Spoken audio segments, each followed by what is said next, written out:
संगीत का कहीं संस्कार ना होते हुए भी जिस घर से बच्चे पैदा होते हैं और कहते हैं कि हमको संगीत करना है, पहले तो उनको हमें संगीत करना है, I am fond of music, I like music, I want to be a musician, ये कहने वाले जो बच्चे होते हैं, they must understand the real in depth meaning of the word music.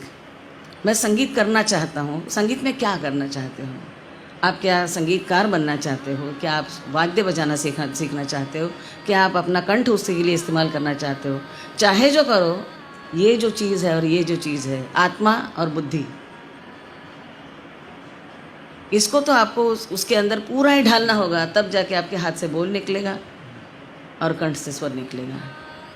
तो आप इंस्ट्रूमेंट कौन सा बजाते हो, वो बात उसमें थोड़ी सेकेंडरी है। जैसे वाद्य, पंच महावाद्य कहे जाते हैं कि नखज है, स्ट्रिंग से बजाए जाने वाले, फिर वायुज है, लोहज है, सुशिर है, ततबि तत घन सुशिर, ये कहते हैं आवनद्ध है, और शरीरज है कि हमारा कंठ है। तो हमारे कंठ से भी अगर आता है तो मैं ये मानती हूँ कि हमारा मन, हमारी बुद्धि, हमारा आत्मा अगर उसमें पूरी तरह से डूब नहीं गया तो केवल एक उपचार की रीति से हमारे हाथ से जो मैंने रिसाइटेशन की बात कही कि हम रिसाइटल दे सकेंगे। इतना 10 मिनट का टीचर ने बताया है, ये 5 राग इस साल में करने हैं, तो 5 रागों के आलापतान तैयार हो जाएंगे, मगर क्या वो राग आपके साथ 24 घंटे रहता है? क्या उस राग के बारे में आप 24 घंटे सोचते हैं? एक सज्जन ने कहा कि श्रुति तो बर्तन मांजते मांजते भी गा लेती है।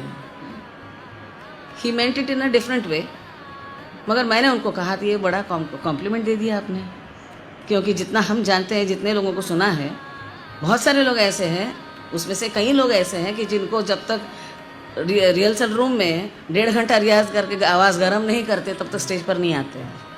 और मैं यहाँ बर्तन मांझ के रख देती हूँ और साड़ी बदल के स्टेज पर जाके बैठती हूँ, 3 घंटा गाती हूँ, मुझे कोई करने की जरूरत नहीं पड़ती। तो ये जो चीज़ें हैं कि हम ये जो बच्चों को सिखाते हैं, तो जो सीरियसली बच्चे करने आते हैं उनको मैं ये कहती हूँ कि बर्तन मांझो और मांझते मांझते तुम अपने तान कर रियाज करो। हम सुनते हैं भीमसेन जी ने पानी भरा है अपने गुरु के घर में, बर्तन मांझे हैं। भीमसेन जी के लिए ग्रीन रूम में जाके गला गर्म करने की कोई आवश्यकता नहीं होती थी।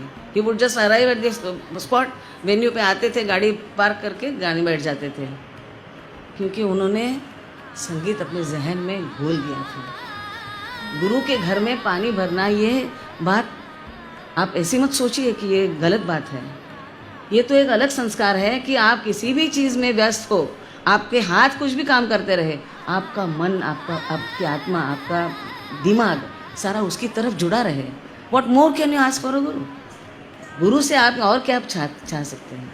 और ये जो करना चाहता है, ये कर सकता है, वो शिष्य कर सकता है। फिर टेक्नोलॉजिकल एडवांसमेंट कितनी भी हो, इसको पर्याय नहीं है, इसको कोई विकल्प नहीं है। There is no substitute for this.